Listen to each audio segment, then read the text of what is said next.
Welcome to my channel. আমি তোমাদের রিকোয়েস্টে আজ বানাতে চলেছি ইয়া বড় বড় আমরা মাখা হবে আজকের। তো আমড়াগুলো আমি কেটে নিয়ে আসি, চলে কমপ্লিট। আমি কুচুমুচু করে কেটে নিয়ে এসেছি। এবার আমি এক এক করে মশলাগুলো দিয়ে দেবো। এটা আছে বিট লবণ, এটা আছে চাট মশলাটা ভিজে গিয়েছে। এটা আছে সাদা লবণ, এটা আছে অল্প করে একটু শুকনো লঙ্কা, আর এটা আছে জিরে মরিচ, আর এটা আছে কাসুন্দি।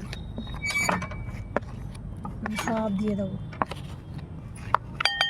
দিয়ে মাখাবো ভালো করে, রান্না বাটির মতো মাখাতে হবে।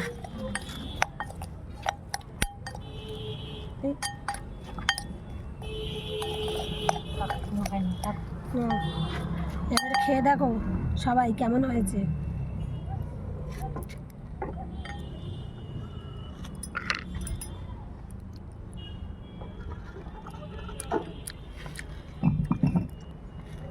খুব সুন্দর, খুব টক।